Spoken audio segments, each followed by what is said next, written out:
Hello, and thank you so much for joining us today. I am Allison Lingane, co-founder of Project Equity, and I'm very pleased to be speaking with you today about impact investing and how it can help unlock access to ownership for frontline workers and workers of color through financing employee-owned companies. I'm going to be talking to you a little bit about the Employee Ownership Catalyst Fund. And I'm so pleased also to be here with Thaddeus Fair from Living Cities, who's one of the Employee Ownership Catalyst Fund investors. So thanks for being here, and I'm going to pass it over to you to introduce yourself. Hi all, thank you for having me. It's a pleasure to be here. I'm Thaddeus Fair. I serve as fund manager for the Living Cities Catalyst family of funds and Living Cities. So a bit about Living Cities. We're a collective of some of the world's largest foundations and financial institutions with a mission focused on closing racial income and wealth gaps in America's cities. So if you go to the next slide, you can see some of the member organizations that either support us through operating support or invest in our funds, and some of them do both. So, but the way we're trying to get around that REI focus of our company is two primary lines of business. One, a public sector innovation practice called Closing the Gaps Network that works with local city governments, and a social impact investment practice called Capital for the Majority, where my team and I sit, that directs investments through a family of investment funds called the Catalyst Funds.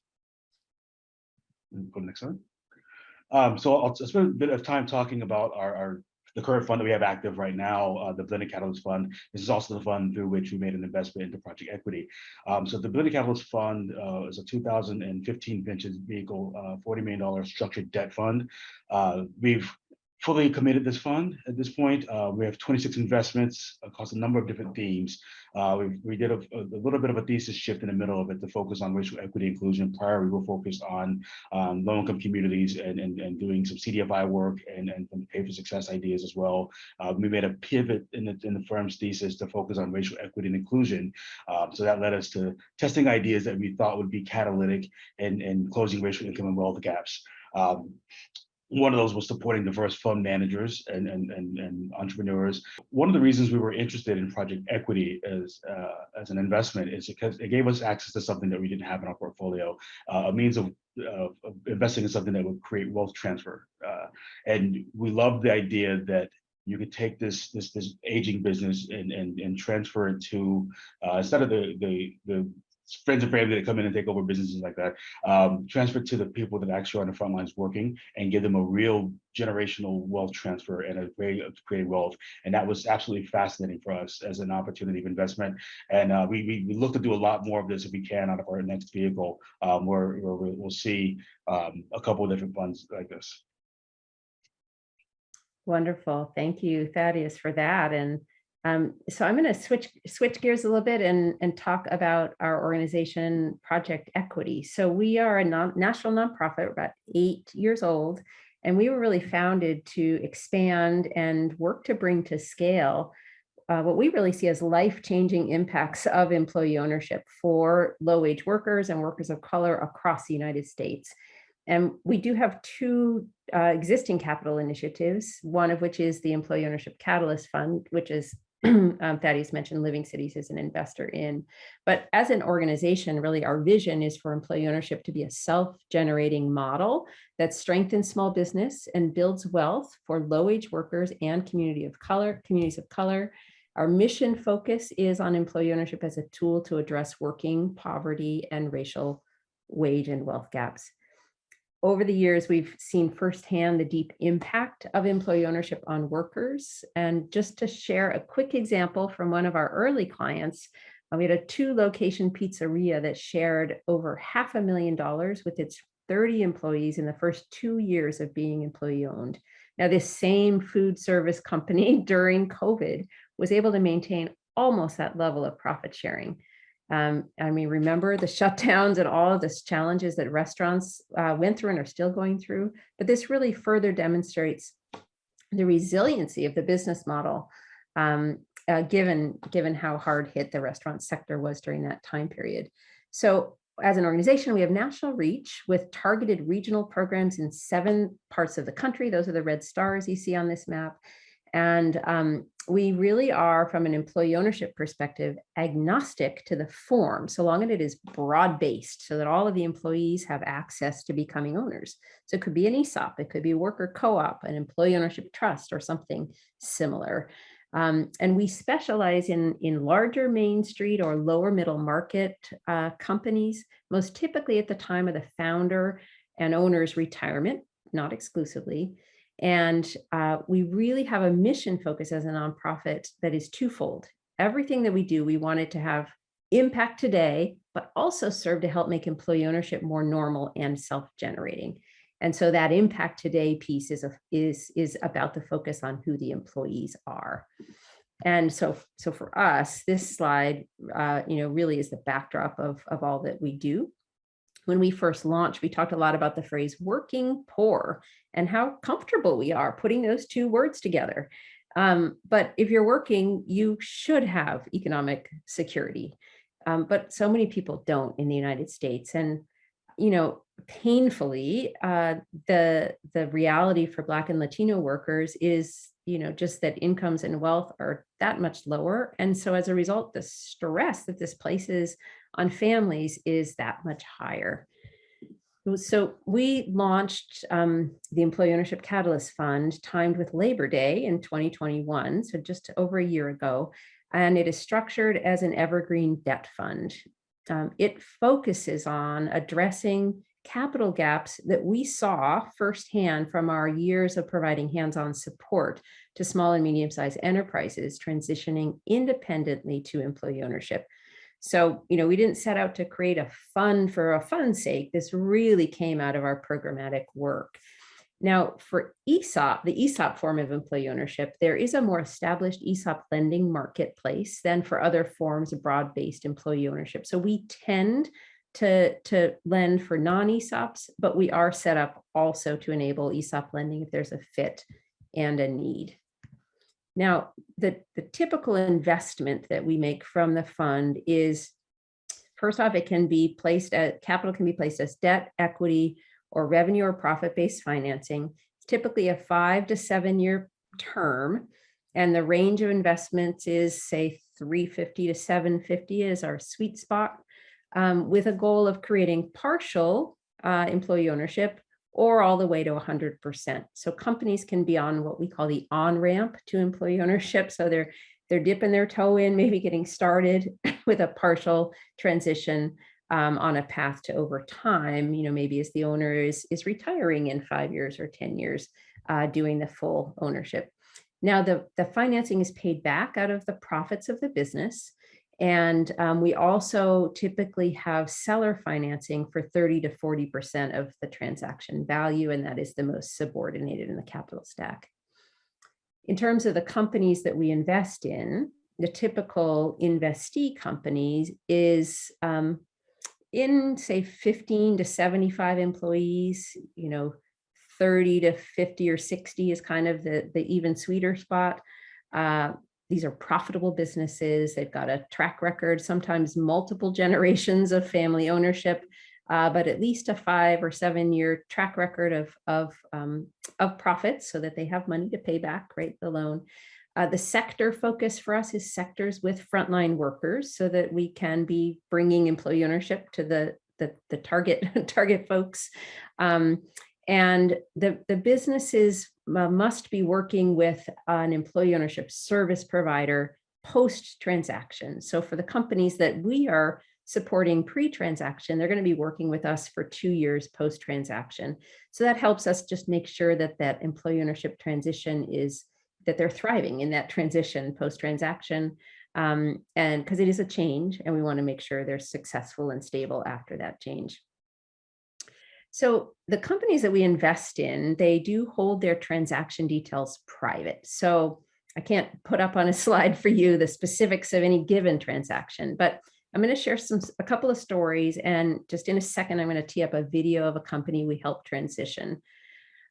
So in terms of our pipeline, it includes really a range of sectors: manufacturing, landscaping, health and wellness, other industries, but the story is usually the same. It's a desire for liquidity, partial or full liquidity, or an exit, a full exit, and then this financing gap that the company has. One investee in the fund right now is a bakery. So over the years, somehow we have helped a number of different bakeries transition to employee ownership, and they've been quite successful. Quick story, one of our previous bakery clients, when they provided their first profit sharing, one of the founding worker owners, she happened to be a single mom, she described that profit sharing check as the largest check that she had ever received. It ended up being for her the equivalent of what would have been a 30% wage increase over minimum wage. So very meaningful in a low wage sector of food service. And the current investee company in the Catalyst Fund saw some media coverage that we had gotten of some of our bakery clients and called us up. And so that's a lot of how we get pipeline is previous deals help to fuel interest for other companies. So we've had companies that we've helped through the transition plan to use a local lender and tell us, oh, we're good on financing. We don't need anything through your fund or your initiatives. And then unfortunately have that financing fall through. You know, a bank, if you've got 30 owners, they don't really know what to do with that. And that's part of the capital gap that we're helping to fill with these funds, because they require a personal guarantee. So we're also working on trying to get the SBA to make changes so that our fund and others like us isn't needed to fill that gap. But we in addition to our direct lending, we engage with a broader set of lenders within the CDFI and mission aligned lender space to come in and either lend alongside us or participate so that they can gain experience and a better understanding about how employee ownership works, so that we hope in the future they can enter this space as a lender.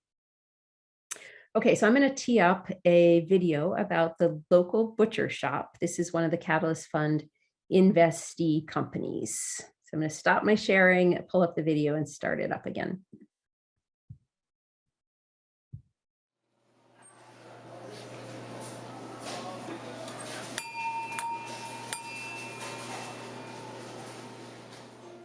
We founded the local butcher shop in 2011, and the local butcher shop is really here to service our local community with meat that is good for you and good for the planet. All of our farms and ranches are located within 150 miles of Berkeley. We knew that we wanted to support all of these ranchers who are doing amazing things and bring good, sustainable meat to our community. Over time, we've been able to build a really great crew who's responsible and really enjoys and loves what they do and has just as much respect in the product as we do. By them becoming owners, they also increase their professional experience by having the responsibility of being owners, of making the decisions, and of seeing out the reactions to those decisions, and ultimately being much more in control of the end result. It's going to be challenging. It's going to give me a lot more responsibilities, but tacking more responsibilities onto me and my life gives me purpose, and having purpose gives me a reason to get up every single day. With the co-op being established, I think it's going to be really great incentive for people to want to work at the butcher shop and come to a place where we really do value our employees as they are and everything that they bring to the table. It's going to be our business to run. And there's a lot of weight there, but there's also, of course, a lot of opportunity. Working here with Aaron and Monica, and then going through the transition with Project Equity, and then now going to being an owner of the business, all of that is really just going to help me be able to navigate things in the future. It is a huge shift for me coming from a more employee position into not just an ownership position as a worker owner, but a more leadership-oriented position as the general manager. Project Equity has been amazing. Such a great partner. I wouldn't even know where to begin without them. Just in terms of from the get-go with the analysis of whether we could even become a co-op, if it was even a viable financial option, all the way through to onboarding a transition team and getting them up to speed, and then having the possibility of selling the business to the employees and keeping the legacy continuing on for as long as it possibly can. without having to change any of the employee structure, change over ranchers or farmers, and continue to keep our community service with well-sourced meat. It was like a no-brainer. It ensures that there's some consistency and a future that the owners can be proud of and look back and say, yeah, I founded that. And look where it is today. It's still going, and it still has all of our fingerprints all over it, but it's also grown on in a life of its own.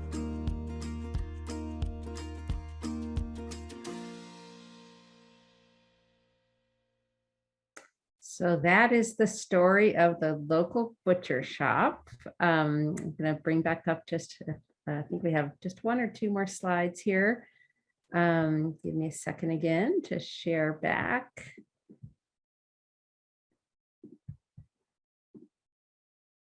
Okay, so the local butcher shop. So, you know, the companies that, so the work that we do at Project Equity, we depend on partners just tremendously. I mean, our list of partnerships is probably, I don't know, 35, 40 long. We've got a sampling of some of our local government and local partnerships here. The context of the local butcher shop is an interesting one because they're based in Berkeley, California. And we have been partnering with the city of Berkeley for about 4 years now. They are one of more than a dozen local government or local government agency partnerships that we have. That, you know, the city they care about business retention and keeping those businesses locally owned. So in that story, those two owners, if they had retired and you know, just sold the business, maybe it might not have stayed or wouldn't have stayed locally. You know, you never know. But the fact that we have these stories to tell and that the Catalyst Fund can play a role in financing these stories, financing these transitions and creating the stories means that we are getting other business owners interested and spreading employee ownership. So in other words, the work is that the impact is bigger than just the individual company. It actually helps to spread the word and get other companies and business owners interested in the model. So, you know, our work as a nonprofit, we have national reach and local depth through this extensive network of partners, funders, and collaborators. And the Catalyst Fund is able to leverage these partnerships in order to create pipeline for the fund. So we are happy to chat with anyone further about our work. Our contact information is here, and we really appreciate you joining us today. Thank you so much.